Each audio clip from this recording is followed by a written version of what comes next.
Bienvenue sur le plateau de Le Débat TV, débat-ivoirien.net. Nous sommes avec le président Rodrigue Ouakiri, président du prestigieux club de la ville de la Chine. Bonjour président. Bonjour. Alors vous êtes à la tête d'un prestigieux instrument d'amitié et de coopération. Mais ces derniers jours, nous constatons qu'il y a quelques frictions entre la Grande Chine et l'Afrique. Comment est-ce que vous avez vécu? Quel est votre appel à lancer relativement à la crise du coronavirus qui crée encore des tensions entre les deux amis, la Chine et l'Afrique? Merci. D'abord, je tenais à rappeler que le Club Ami de la Chine existe depuis 2003. 2003, ça fait 17 ans d'amitié que nous entretenons à travers le Club Ami de la Chine.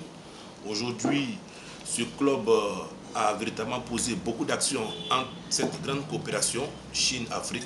Nous avons organisé pas mal d'événements.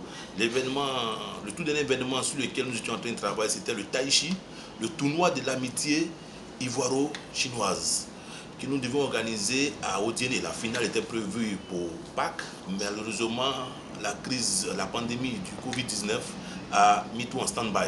Mais je crois que ça sera un vieux souvenir, puisque cette finale se jouera. Alors c'était une finale pour célébrer l'amitié sincère qui lie la Chine à l'Afrique, précisément la Chine à la Côte d'Ivoire. Aujourd'hui, à travers cette pandémie du coronavirus, les esprits se sont chauffés. Nous avons entendu pas mal de velléités encore en Chine, entre les peuples africains et chinois. C'est le lieu de lancer un appel pour dire aux peuples africains et chinois que nous n'avons pas besoin de ça. Aujourd'hui, nous avons un ennemi invisible qui est le Covid-19, que nous devons combattre par tous les moyens. Et nous avons besoin non seulement de combattre le Covid-19, mais nous avons aussi besoin de combattre cette pauvreté qui fatigue aussi les peuples africains. Et nous voudrons, à travers l'amitié ivoiro-chinoise, en tant qu'amis de la Chine, nous voudrons demander au peuple chinois de mettre un peu de vin, un peu d'eau dans leur vin, j'allais dire, et demander pardon aux peuples africains qui ont subi toutes ces atrocités en Chine. Vice-versa, parce que la Chine aussi a subi certaines atrocités en Afrique, précisément au Nigeria, où on a vu des magasins brûlés. C'est le lieu de dire que nous n'avons pas besoin de ça. Nous avons besoin de marcher main dans la main, parce que la Chine et l'Afrique sont deux amis fidèles. Des sœurs qui ont décidé de marcher ensemble mutuellement pour se développer. Lors du forum du sommet Chine-Afrique en Afrique du Sud, son Excellence Hu Jintao a démontré l'amitié sincère de la Chine à l'Afrique et a décidé de marcher main dans la main avec l'Afrique pour que la Chine continue d'inspirer l'Afrique pour développer ce grand continent.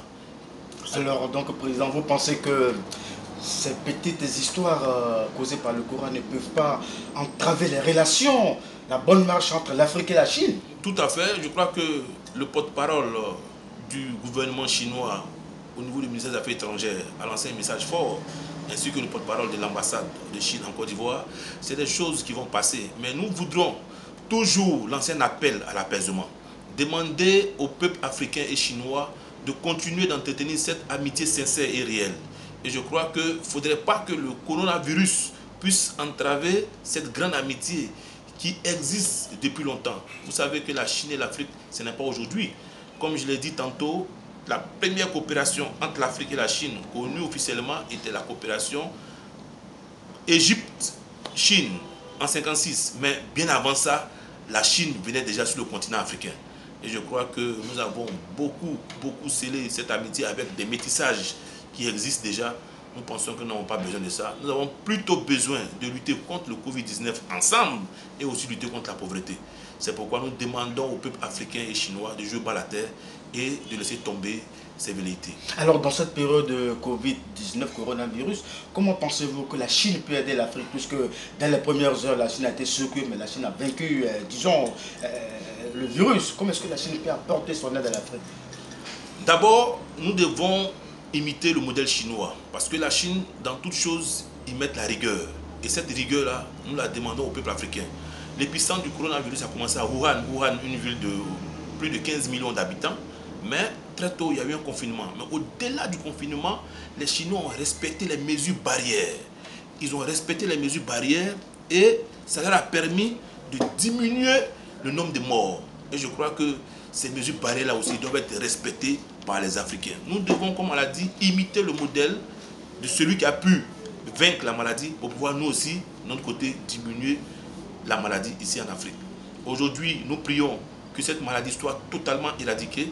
La Chine a réussi plus ou moins à baisser les morts. Je crois que c'est ce modèle-là que nous devons imiter. Le club ami de la Chine est un bel instrument, mais comment est-ce que la Chine apprécie la naissance du club ami de la Chine? Ben, cette naissance d'abord a été saluée dès les premières heures par son excellence Zhao Baozeng, ambassadrice en son temps en 2003 de la République populaire de Chine en Côte d'Ivoire. Après elle, M. Mazouchi, avec qui nous avons posé pas mal d'actions. Il y a eu aussi M. Wei Wenya qui nous a vraiment félicité. Il y a eu M. Chang Guoqing avec qui nous avons mené de grandes actions. Et il y a eu M. Tang Weibing et aujourd'hui M. Wang Yi. Je crois que l'ambassade de la République populaire de Chine a vraiment salué cette grande amitié que nous ne cessons d'animer. Et je voudrais aussi profiter que grâce au club ami de la Chine, d'autres clubs de soutien à la Chine ont vu le jour en Côte d'Ivoire pour dire que le club ami de la Chine a réellement travaillé. Parce que si d'autres clubs de soutien viennent nous accompagner dans cette noble mission, c'est parce qu'ils voient que la mission est vraiment noble et bonne. Il faut accompagner le club ami de la Chine. C'est pourquoi nous saluons aussi tous ces clubs qui sont venus nous accompagner. Parce que la Chine aujourd'hui, c'est 9 600 000 km². La Chine fait environ 30 fois la Côte d'Ivoire. Donc la voix du club ami de la Chine ne pourra pas porter. Mais nous faisons main et pieds, nous faisons des efforts pour que cette coopération puisse aller très très loin, pour que la Chine puisse véritablement être ancrée en Afrique et l'Afrique aussi puisse avoir ce grand marché chinois de 1,7 milliard d'habitants. Alors, le public s'interroge toujours. Le club ami de la Chine existe depuis 2003. Qu'est-ce que la Chine a apporté à ce club d'amis, à cet instrument? Concrètement, la Chine vous a apporté quoi? Ben, d'abord, on peut dire que la Chine nous a apporté beaucoup. En termes d'amitié, la Chine nous a montré son amitié sincère. La Chine aussi nous a inspiré à inculquer la culture du travail. Vous savez, la Chine est propriétaire de ce proverbe qui dit que de donner du poisson à quelqu'un, vaut mieux lui apprendre à pêcher. Et c'est ce que la Chine a fait pour le club ami de la Chine. La Chine nous a appris à pêcher. Aujourd'hui, beaucoup de membres du club ami de la Chine aujourd'hui sont devenus des chefs d'entreprise, sont devenus eux-mêmes leurs propres patrons. Mais ce qui est intéressant, c'est que la Chine nous a donné l'amour de l'agriculture afin que la Côte d'Ivoire puisse gagner la bataille alimentaire. Et nous avons bénéficié des engrais bio qu'aujourd'hui nous donnons à nos parents planteurs pour que ceux-ci-là puissent avoir longue vie sans utiliser des produits chimiques. Et ça a été l'effet de la coopération entre la Chine et l'Afrique à travers le club ami de la Chine. Donc on pourra dire que la Chine nous a apporté beaucoup. On ne pourra pas citer ça aujourd'hui ici, mais grâce à la Chine, nous avons fait des dons à des jeunes dans des villages. Je prends par exemple la coopérative d'Apra la Zopé, qui ont reçu 1000 machettes, des pelles, des bottes, des faucilles. Nous sommes allés saluer son excellence, monsieur. Nous sommes allés saluer sa majesté, le roi de Krenjabo, avec l'ambassadeur de Chine, et nous avons apporté notre soutien aux femmes dans le vivrier. La Chine continue d'apporter et ne cesse d'apporter. Aujourd'hui, le coronavirus, avec tous les efforts de l'amitié que nous avons essayé d'animer, la Chine apporte aussi un soutien total à la Côte d'Ivoire avec les dons du groupe Alibaba. Je crois que cette coopération-là, nous tenons toujours à la féliciter, à la saluer, parce qu'elle est en train d'apporter beaucoup, tant à la Côte d'Ivoire qu'à l'Afrique. Alors, la pandémie va passer. La crise aussi qui est née de la pandémie entre les hommes, les Chinois et les Africains, va passer. Votre appel et la future action que le club ami de la Chine compte mener. Nous prions que la pandémie soit un vieux souvenir et je crois que la pandémie va passer. Je tenais à rappeler aux Ivoiriens et aux Africains de respecter les mesures barrières, de ne pas oublier de se laver les mains avec de l'eau et du savon, de porter régulièrement les cache-nez et de respecter la distance de 1 mètre. Au-delà d'être confiné et de sortir uniquement pour des courses bien définies. Et je crois qu'à ce rythme-là, nous pouvons réellement vaincre cette pandémie.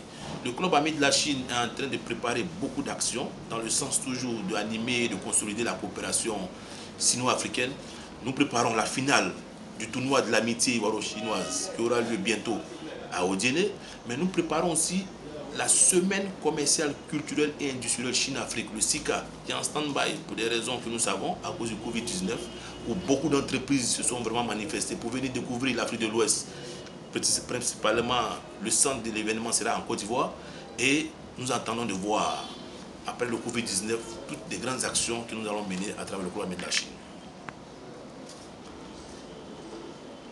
Je voudrais aujourd'hui, à travers cette lucane, lancer un esprit d'apaisement au peuple chinois et africain.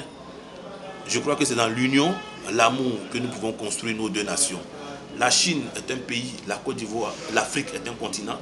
L'Afrique qui fait le triple de la Chine et la Chine qui fait le tiers de l'Afrique en termes de superficie. Mais en termes de population, la population africaine fait le tiers de la population chinoise. Donc vous comprenez que nous avons la place, ils ont du monde, nous pouvons ensemble, main dans la main, développer les deux nations.